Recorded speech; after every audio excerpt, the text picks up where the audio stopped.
Kali ini kita akan melihat sebuah kisah di mana setiap tahun sebuah ajang brutal nan mematikan kembali digelar.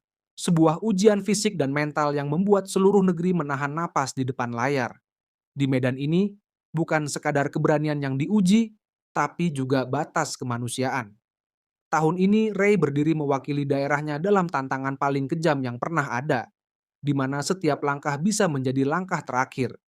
Di sana berjalan kaki bukan sekadar pilihan, melainkan satu-satunya cara untuk tetap hidup. Perintah terakhir terdengar seperti vonis. Dia harus berada di garis awal tepat pukul 8 pagi. Ray diantar ibunya ke titik awal. Di radio terdengar berita tentang perang saudara yang membelah Amerika menjadi dua negara. Dan sejak saat itu negara tersebut jatuh ke tangan rezim diktator yang kejam. Ibu Ray tak bisa menyembunyikan rasa tidak senangnya dan segera mematikan radio. Wajahnya menunjukkan rasa takut dan perlawanan.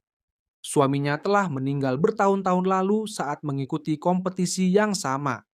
Dengan suara yang tercekat, dia mencoba membujuk Ray untuk mundur, bahwa masih ada waktu untuk berbalik dan menyelamatkan nyawa. Di titik kumpul, Ray mengambil bagasinya dan memeluk ibunya dalam pelukan penuh emosi sebagai tanda perpisahan. Tapi sang ibu tetap memegang erat dirinya sekali lagi, tidak sanggup menerima kenyataan kejam yang akan terjadi. Saat itu, seorang peserta lain bernama Peter muncul. Ray dan Peter menyapa dengan ramah. Saat barang-barang mereka diperiksa ketat oleh tentara, mereka dengan cepat menyatu ke dalam kelompok peserta disebut para pejalan kaki. Perlahan, peserta lainnya juga mulai berdatangan. Stevens yang pendiam dan tertutup, Clay, salah satu peserta termuda, terlihat tegang. Han yang terobsesi pada komandan dan percaya bahwa menunjukkan agresi adalah strategi bertahan hidup, serta Bovic yang aneh dan menyendiri. Semua ini hanya sebagian dari total 50 peserta yang harus menghadapi tantangan paling kejam yang pernah dilihat negara ini. Tak lama kemudian, komandan muncul. Dia adalah kepala acara, memiliki kekuasaan mutlak dalam kompetisi. Dia meminta setiap peserta maju untuk menerima kartu identitas saat namanya dipanggil, sementara yang lain harus berdiri tanpa bergerak. Ray diberikan nomor 47. Setelah kartu selesai dibagikan, komandan dalam seragam menyatakan bahwa kompetisi ini diciptakan sebagai respons atas krisis keuangan parah pasca perang. Menurutnya, perjalanan ini adalah cara untuk memulihkan disiplin dan membangkitkan semangat kerja. Dia menyalahkan kemalasan sebagai penyebab kehancuran negara. Setiap tahun setelah kompetisi, produktivitas meningkat dan dia berjanji bahwa pengorbanan mereka akan membuat negara kembali hebat. Setelah itu, dia mengumumkan aturan kompetisi. Semua peserta harus terus berjalan tanpa henti sampai hanya tersisa satu orang yang hidup. Jika kecepatan turun di bawah 5 kilometer per jam, mereka akan menerima peringatan. Jika tidak kembali ke kecepatan normal dalam 10 detik, mereka akan menerima peringatan kedua. Pada peringatan ketiga, mereka akan dieksekusi tanpa ampun.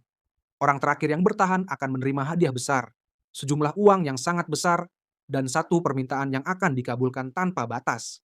Segera setelah pidato berakhir, komandan menembak ke udara, kompetisi resmi dimulai. Para pejalan mulai bergerak di bawah pengawasan ketat militer, yang tugas satu-satunya adalah menegakkan aturan. Jantung Ray berdetak kencang karena tegang. Ia segera melihat alat pengukur kecepatan yang baru dibagikan, memeriksanya dengan cemas. Dalam perjalanan, mereka menyaksikan pemandangan yang suram. Bangkai hewan berserakan di pinggir jalan. Hewan lain terikat tapi tak punya tempat untuk pergi, dan mobil-mobil ditinggalkan seperti saksi bisu dari sebuah negara yang telah runtuh. Ray berkomentar serius bahwa pemandangan ini sangat muram. Bovic dengan dingin menjawab bahwa komandan hanya mengizinkan penonton muncul di garis akhir. Hal ini semakin memperkuat rasa keterasingan dari kompetisi ini. Han menyela dengan saran aneh, tersenyumlah ke arah kamera karena setiap langkah mereka sedang disiarkan langsung. Saat mereka telah berjalan sejauh 8 kilometer, para peserta melintasi ladang gandum yang luas. Ray langsung mengenali seseorang yang baru muncul sebagai peserta yang dinilai terbaik di seluruh negeri. Ini menunjukkan bahwa dia adalah wakil dari negaranya. Namun ketika semua orang masih memperhatikan, Stevens mulai mengurangi kecepatan dan segera menerima peringatan pertama. Han menganggap ini bisa menjadi strategi mengurangi ritme langkah di tahap awal untuk menguji batas tubuh yang sebenarnya. Baker tidak setuju, menyebutnya sebagai risiko yang tidak perlu. Bagi Han, satu-satunya strategi yang berharga adalah mengerahkan seluruh tenaga sejak awal. Ray penasaran dan mencoba berbicara dengan Stevens, namun hanya mendapat jawaban dingin, jelas menunjukkan bahwa dia tidak ingin memiliki teman jalan. Ketika kelompok melintasi jembatan, Bovic berhenti sebentar untuk mengikat sepatu tali tebalnya. Pengukur kecepatan segera mendeteksi itu dan dia menerima peringatan pertama. 10 detik berlalu, peringatan kedua pun datang. Anggota lainnya terus berjalan, tapi mata semua tertuju ke arah Bovic menunggu hasilnya. Tepat saat dia hampir menerima peringatan ketiga, dan seorang tentara telah mengacungkan senjata. Bovic tepat waktu menyelesaikan pengikatan sepatunya dan kembali melangkah dengan ritme. Situasi tegang membuat semua orang menarik napas lega. Menyadari tingkat bahaya, Bovic segera mempercepat, mengetahui bahwa ia tidak bisa melakukan kesalahan lagi jika ingin bertahan. Saat mereka mencapai tanda 11 kilometer, Ray, Baker, dan Peter berkumpul berbicara tentang hadiah akhir. Baker mengaku motifnya sepenuhnya karena uang, sementara Ray menegaskan bahwa uang bukanlah yang paling ia dambakan. Ray bahkan menyebut sebuah ayat dalam kitab suci, bahwa orang kaya sulit memasuki kerajaan surga, tapi segera menambahkan bahwa ia bukan orang beragama. Bagi dia, baik perjalanan maupun hadiahnya sama saja. Dia percaya bahwa tak satu pun dari mereka mendaftar secara sukarela. Semua dipaksa karena tak ada pilihan lain.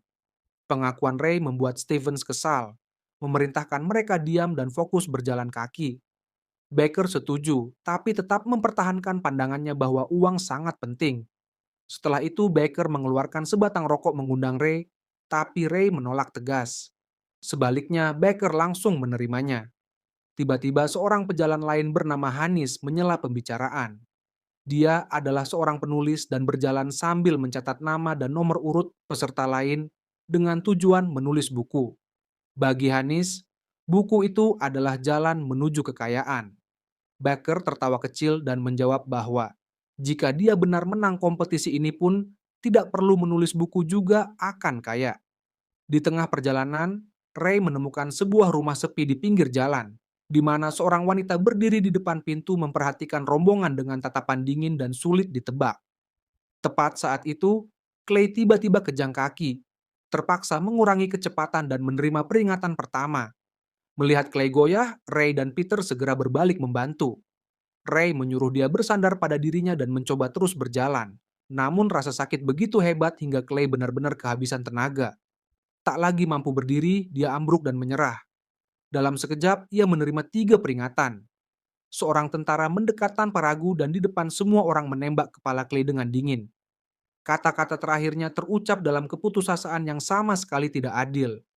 Maka Clay menjadi korban pertama dari kompetisi. Kematian yang cepat dan brutal itu membuat seluruh rombongan terpukul dalam trauma dan ketakutan.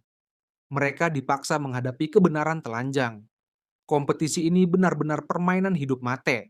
Guncangan terlalu besar hingga banyak dari mereka secara tak sadar mengurangi kecepatan dan segera mendapat peringatan. Tak lama kemudian, komandan memecah suasana dengan pidato singkat, mengenang Clay dengan kata-kata dingin dan bentuk upacara penghormatan tanpa emosi. Para peserta tak punya pilihan selain terus berjalan, berpura-pura seolah tak pernah ada yang terjadi. Di tengah terik yang membakar dan kelelahan yang makin meningkat, Fai meminta air dari seorang tentara yang mengawal. Saat mencapai tanda 27 kilometer, Baker bertanya kepada Ray apakah dia sudah lelah. Ray mengaku bahwa dia sudah lelah sejak lama. Baker segera menyarankan agar jangan berpikir tentang garis akhir, tapi fokus pada langkah selanjutnya karena itu satu-satunya cara untuk terus bertahan. Terpikat oleh logika itu, Peter bertanya pada Ray telah mendengar hal itu dari mana. Ray menjawab bahwa itu adalah pelajaran dari ayahnya yang telah tiada. Peter segera mengakui bahwa pria itu pasti orang yang sangat bijak. Dengan senyum lelah, Baker menegaskan bahwa jika mereka berjalan bersama, mereka akan bisa sampai ke akhir. Percakapan dan kebersamaanlah yang akan menjaga semangat mereka. Ray penasaran menanyakan apakah Peter adalah seorang penyair. Peter tersenyum dan menjawab bahwa sebenarnya dia pernah menyanyi tapi karirnya tidak berhasil. Dan itu alasan mengapa dia terpaksa ikut kompetisi maut ini. Tak lama kemudian, peserta lain bernama Pearson bergabung ke dalam percakapan. Dia menggoda Ray bahwa dia sudah punya penggemar, menunjuk ke seorang gadis sekitar 14 tahun yang berdiri di pinggir jalan memandang Ray dengan tatapan kekaguman. Seluruh kelompok tertawa terbahak-bahak dan mulai menggoda Ray. Tetapi Peter segera campur tangan untuk melindungi dia. Walau Vi belum pernah berniat berteman dalam kompetisi ini, namun ia perlahan membentuk sebuah ikatan tak terduga dengan Peter. Yer dan Han mulai menganggap diri mereka seperti pasukan elit dalam perjalanan hidup mati ini. Namun, keharmonisan itu tidak berlangsung lama. Bovic tiba-tiba menyela, melontarkan hinaan dan menyebut mereka kelompok bodoh. Temannya membalas dengan keras, sementara Han mulai merasa kesemutan di kakinya, tanda jelas bahwa kelelahan diam-diam mulai menguasai semua. Namun, rasa sakit Han tak ada apa-apanya dibanding peserta bernomor satu. Dia tiba-tiba jatuh, kejang hebat di tengah jalan beberapa menit kemudian dieksekusi menjadi peserta kedua yang tersingkir. Bovic segera mengejek kematian itu dan dengan dingin menegaskan bahwa semua orang harus bersukacita ketika seseorang terjatuh, karena itu berarti kesempatan hidup bagi mereka yang tersisa makin meningkat. Provokasi itu tak ada yang mendukung. Semua menatap dia dengan pandangan hina, namun tidak ada yang bersuara. Hanya Ray dan Peter yang dalam keheningan tetap berharap bahwa dengan setiap orang yang tersingkir, perjalanan ini akan sedikit lebih mudah. Saat mencapai tanda 40 km, Baker bertanya apakah mereka bisa terus berjalan berapa lama lagi. Baker menjawab tenang bahwa dia masih punya tenaga. Saat itu seluruh kelompok telah berjalan tanpa henti selama 3 jam. Cerita mereka tiba-tiba bergeser ke topik kuliner, berbicara tentang daging, tentang Perancis, dan tentang hidangan kodok di tepi sungai. Tiba-tiba, Han kejang lagi dan terpaksa mengurangi kecepatan. Seluruh kelompok segera membantu dia agar bisa kembali ke langkah. Tak lama kemudian, Han menjatuhkan ransumnya. Karena tak bisa berhenti untuk mengambil jika tidak ingin mendapat peringatan, Vi secara sukarela membagi makanannya. Sebuah ikatan yang makin terbentuk di antara mereka. Sementara itu, Bovic kembali menggoda peserta lain bernama Rang. Rang tak bisa menahan diri, jatuh ke dalam perangkap dan menyerang Bovic. Dalam kemarahan, dia tak menyadari bahwa setiap pukulan adalah sebuah peringatan. Saat mencapai peringatan ketiga, para tentara mengeksekusi dia tanpa ragu. Seluruh kelompok marah bahwa Bovic sengaja menjerumuskan Rang ke kematian. Bahkan beberapa orang mengancamnya. Namun Bovic tampak tak peduli. Dia tersenyum menantang seolah semua tragedi hanyalah bagian dari permainan yang sedang ia nikmati. Melanjutkan perjalanan, para peserta melewati seekor gagak yang ditancapkan di tepi jalan. Sebuah pemandangan mengerikan yang membuat semua orang terpaku. Lalu, Hanis maju untuk meminta sedikit makanan. Tapi Jay dan Peter menggeleng mengatakan bahwa mereka tak punya apa-apa. Penulis itu jelas khawatir, mengaku bahwa dia tidak ingin menulis tentang kematian atau kengerian yang ia saksikan, karena takut hal itu akan menurunkan nilai komersial bukunya nanti. Di tengah percakapan, Hanis menyebut peserta nomor 45 Ronald, yang makin runtuh. Kebutuhan darurat untuk ke toilet tak tertahankan membuat Ronald terpaksa berhenti. Dia mendapatkan 3 peringatan dan dieksekusi saat tak bisa lagi berjalan. Tentara menembaknya tanpa ampun saat ia masih dalam kondisi memalukan. Tepat saat itu, Stevens muncul dengan sikap kaku, meminta seluruh kelompok mempercepat langkah. Ray yang putus asa segera menegur dia untuk diam. Saat mencapai kilometer 56, komandan muncul dan memberi selamat kepada mereka yang masih bertahan sampai sejauh itu. Malam mulai tiba dan kelelahan mulai tampak di wajah semua orang. Baker bertanya kepada Ray apakah dia baik-baik saja lalu mencairkan sedikit makanan untuk dibagi. Bersamaan itu, Ray mulai mengingat ibunya dan lagu-lagu yang pernah dinyanyikan oleh ibu tentang kehangatan di rumah masa kecil. Tiba-tiba Baker menggelitik bahunya. V telah berjalan sambil tertidur selama beberapa jam tanpa menyadarinya. Dia bahkan bermimpi bahwa dirinya tertidur dalam perjalanan menuju kematian ini. Baker berkata kepada Ray agar ceritakan lebih banyak tentang ibunya, supaya dia terhindar dari tertidur lagi. Cerita-cerita itu membuat orang-orang di sekitarnya tertawa mengejek, namun juga mengaku bahwa mereka tak menyangka bahwa Ray sangat merindukan ibunya. Baker berusaha menyemangati teman dengan mengatakan bahwa cepat atau lambat Ray akan bertemu lagi dengan ibunya. Cerita terus berlanjut. Baker bertanya kepada Ray apakah dia sudah memiliki pacar. Ray mengatakan bahwa dia putus dengan pacarnya sebelum kompetisi dimulai. Ray balik bertanya dan Peter pun menjawab bahwa dia masih sendiri. Dalam percakapan itu, Ray tiba-tiba memperlambat langkah dan menerima peringatan kedua. Dia tersandung lagi dan segera menerima peringatan ketiga. Dalam kepanikan, Ray berseru bahwa semua orang berpura-pura peduli terhadap orang lain, tapi sesungguhnya hanya menunggu orang lain jatuh agar kesempatan hidup mereka meningkat. Kata-kata keras dan penuh penderitaan itu membuat seluruh kelompok terdiam.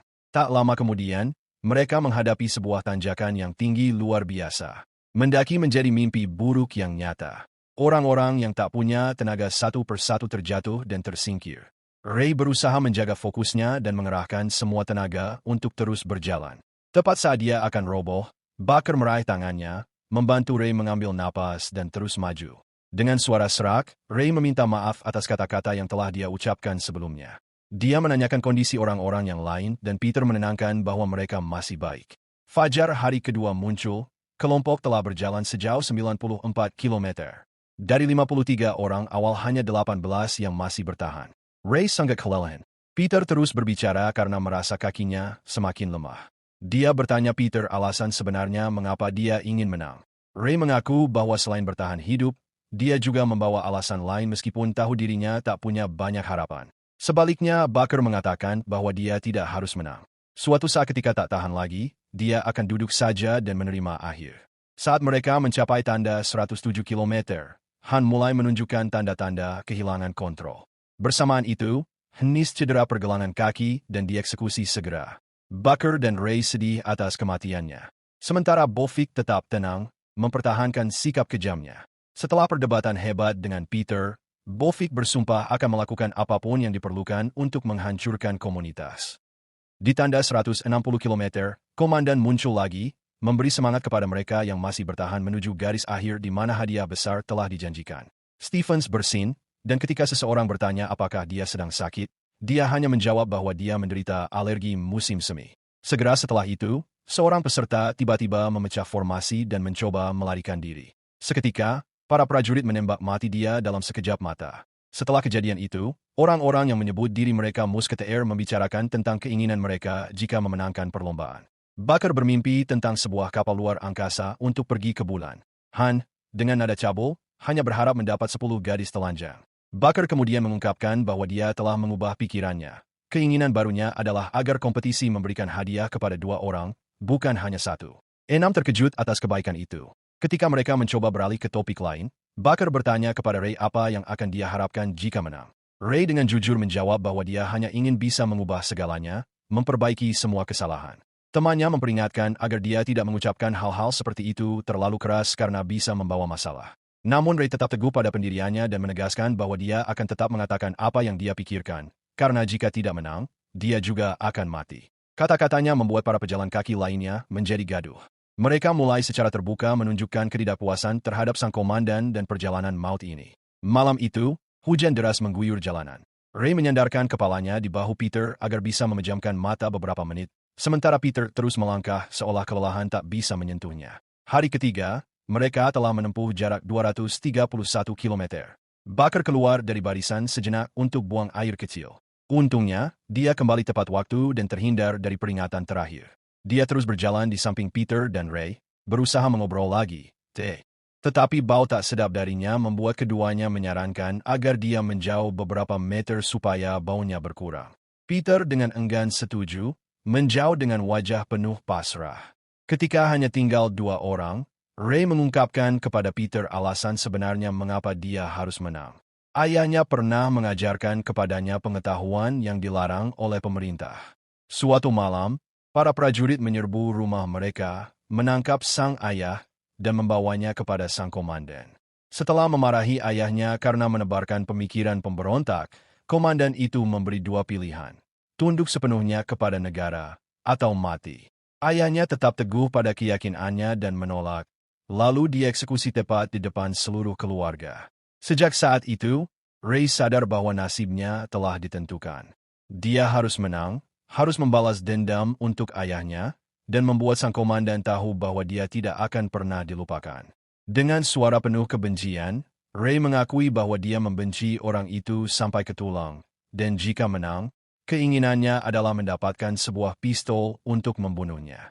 Barker berusaha membujuk Ray untuk mempertimbangkan kembali. Dia berkata bahwa mengambil nyawa seseorang tidak semudah yang Ray pikirkan, tetapi Ray tak tergoyahkan.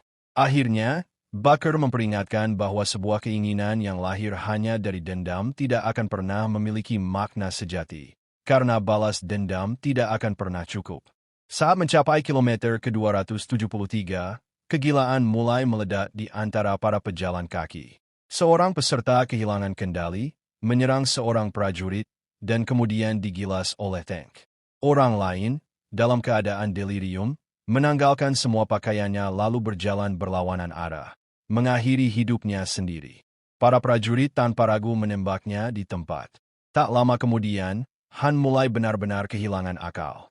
Malam itu, setelah rombongan menempuh jarak 323 km, Stephens memulai percakapan dengan Ray. Dengan nada sinis, dia bertanya kepada Ray apakah dia lelah, yang membuat Ray berpikir bahwa itu hanya lelucon. Stephens menunjuk ke arah Han, mengatakan bahwa dia sudah tidak bisa berjalan lagi dan bahkan belum makan sepotong wortel. Khawatir, Jim mendekati Han untuk berbicara, namun Han sudah tidak sadar lagi, berbalik, dan menyerang seorang tentara. Reaksi tentara tersebut langsung, dia menembak kaki Han hingga dia berdarah dan mati sebagai peringatan. Baker berlari untuk mencoba membantu, tetapi Ray menahan dia agar tidak mengambil risiko. Pada hari keempat, mereka sudah menempuh 336 km. Dari 53 orang yang awalnya ada, kini hanya tinggal 6. Han mengungkapkan bahwa dia pernah menikah, menjadi satu-satunya di antara mereka yang memiliki istri. Seluruh kelompok terharu dan berjanji bahwa jika ada yang menang, dia akan membagikan hadiah kepada istri Han. Baker kemudian bertanya kepada Stephens apakah dia baik-baik saja. Stephens mengaku hampir putus asa, mengatakan bahwa dia sedang sakit. Dia mengatakan bahwa tubuhnya telah mengkhianatinya karena selama lebih dari 10 tahun, dia tidak pernah sakit. Sementara itu, Bofik diliputi rasa bersalah karena telah menyebabkan kematian Han dan merasa terisolasi, memohon agar dia diterima dalam kelompok. Dia mengakui bahwa setiap kali menutup mata, dia selalu melihat jasad Han muncul seperti hantu yang menghantui. Ray, terharu, akhirnya setuju untuk menerima dia, tetapi perasaan bersalah terus menggerogoti Bofik dari dalam. Orang-orang yang tersisa mencoba menghibur dia, mengatakan bahwa mereka telah memaafkannya. Namun, ketika dia mulai merasa lega, Bofik tiba-tiba berbalik, mengeluarkan sendok dan menusukkannya ke tubuhnya, mengakhiri hidupnya sendiri. Para tentara mendekat untuk memastikan dia sudah mati. Setelah mereka menempuh 418 km, hanya ada 5 orang yang tersisa. Malam itu, Baker mulai bernyanyi untuk menghibur diri, dan satu persatu, orang-orang mulai ikut bernyanyi, menciptakan momen kemanusiaan yang langka dalam perjalanan keras ini. Fajar terbit saat mereka telah menempuh 447 km, dan Baker bertanya kepada Ray apakah mereka sudah dekat dengan tempat ibunya tinggal. Ray menjawab bahwa mereka sudah dekat, dan Parker mengatakan bahwa itu sudah cukup menjadi keberuntungan. Namun, Peter menghela napas dan berkata bahwa bagi Ray, itu akan jauh lebih menyakitkan. Saat mereka memasuki sebuah kota, sepatu Ray robek dan solnya terlepas, memaksanya untuk terus berjalan tanpa alas kaki. Setiap langkah terasa sakit. Tiba-tiba, Ray melihat ibunya di tengah kerumunan. Dia menangis, sangat emosional, berlari ke arahnya untuk memeluknya. Namun, Peter berhasil menahannya tepat sebelum dia melampaui batas, menyelamatkannya dari hukuman tembak mati segera. Momen itu membuat hati semua orang hancur. Di dalam hati mereka, api kebencian terhadap pemerintah semakin membara. Untuk memberi semangat kepada Ray, Peter menceritakan bahwa dia telah berjalan sepanjang hidupnya, bukan dalam arti harfiah, tetapi mengatasi berbagai kesulitan sejak kecil. Dia ingat bahwa orang tuanya meninggal dalam perang ketika dia masih kecil, dan rasa sakit terbesar baginya adalah dia tidak memiliki kenangan apapun tentang mereka. Akhirnya, dia mengungkapkan asal-usul bekas luka di tubuhnya. Dia pernah berhadapan dengan orang yang salah, diserang dengan pisau, dan harus dirawat di rumah sakit. Ketika sadar, dia berjanji pada dirinya sendiri bahwa dia akan selalu memilih cahaya daripada kegelapan. Peter menegaskan bahwa dia tidak punya apa-apa untuk kehilangan, tetapi segala sesuatu untuk dimenangkan. Dia bermimpi menggunakan uang hadiah dari kompetisi untuk membantu anak-anak seperti dirinya, anak-anak yang telah kehilangan segalanya sebelum mereka bisa tumbuh dewasa. Ray diberi pesan bahwa jika dia menang, dia harus pulang dan memeluk ibunya. Pada hari kelima, setelah menempuh 300 mil perjalanan, Stephens jatuh sakit parah dan memohon kepada yang lain untuk tidak saling membantu, karena itu hanya akan memperparah rasa sakit. Saat itu, Baker mulai mimisan, tetapi tak seorang pun berani mengulurkan tangan. Semua orang menghormati aturan tak tertulis yang baru dibentuk itu. Diliputi amarah, Baker menembak seorang prajurit lalu langsung bunuh diri, jatuh tragis di hadapan semua orang. Malam itu, setelah rombongan menempuh jarak 320 mil, kondisi Baker tak kunjung pulih. Melanggar aturan itu, Ray dan Peter mencoba menangkapnya, tetapi Baker tidak dapat melanjutkan. Dengan suara tercekat, ia memohon untuk dilepaskan, sambil menyerahkan sebuah salib kecil untuk diberikan kepada neneknya. Kemudian, sebagai tindakan keberanian terakhir, ia melepaskannya, berbalik, dan berjalan ke arah yang berlawanan. Seketika, para prajurit melepaskan tembakan, mengakhiri hidupnya dengan damai. Ketika mereka mencapai 524 mil, komandan muncul dan mengumumkan bahwa hanya akan ada satu pemenang. Ray, kelelahan dan marah. Ia telah mengalahkannya ribuan kali. Tetapi ia hanya tersenyum dan berkata bahwa kebencian adalah roh yang ia cari, naluri pembunuh. Peter bertanya, apa yang akan terjadi jika mereka bertiga berhenti? Stephens dengan tatapan kosong berkata bahwa itu tidak mungkin terjadi. Ray dengan ragu bertanya mengapa Stephens tahu begitu jelas. Dengan berbisik, Stephens mengaku bahwa komandan itu adalah ayahnya dan ia bergabung dalam perjalanan ini dengan harapan dikenali olehnya. Mengetahui bahwa ia tidak dapat hidup lebih lama lagi, Stephens berhenti, menerima kematian, dan dieksekusi. Kini hanya tersisa dua orang, Ray dan Peter. Di bawah guyuran hujan, Peter bercerita bahwa di masa kecilnya ia hampir tidak memikirkan kematian sampai ia menghadapinya. Pada saat itulah kebenaran yang paling kejam terungkap. Satu-satunya hal yang pasti dalam hidup adalah kematian. Dan jika beruntung, orang dapat memilih bagaimana menjalani saat-saat terakhir mereka. Setelah menempuh jarak 532 km, mereka tiba di sebuah kota yang dipadati orang banyak yang bersorak-sorai. Peter tiba-tiba terduduk seolah siap menyerah. Ray dengan putus asa mendorongnya untuk melanjutkan, tanpa menyadari bahwa ia sendiri telah melambat. Pada saat itu, komandan muncul dan tanpa ragu, menembak Ray di tempat, menyatakan Peter sebagai pemenang terakhir. Berdiri di hadapan keputusan hari itu, komandan bertanya kepada Peter apa keinginannya. Peter dengan tegas meminta senapan dari penjaga dan berkata bahwa ia akan memberikannya kepada anak-anaknya di masa depan. Komandan senang dan setuju, tetapi begitu senapan itu menyentuh tangan Peter, ia langsung mengarahkannya ke arahnya. Komandan mencoba meyakinkan Peter untuk menjatuhkan senapannya, tetapi Peter menatap lurus ke matanya dan berkata, "Ini untuk Ray." Kemudian ia menarik pelatunya. Saat tubuh komandan jatuh, Peter berbalik dan berjalan menyusuri jalan kosong dan perlahan menghilang di cakrawala. Dan film kita berakhir di sini.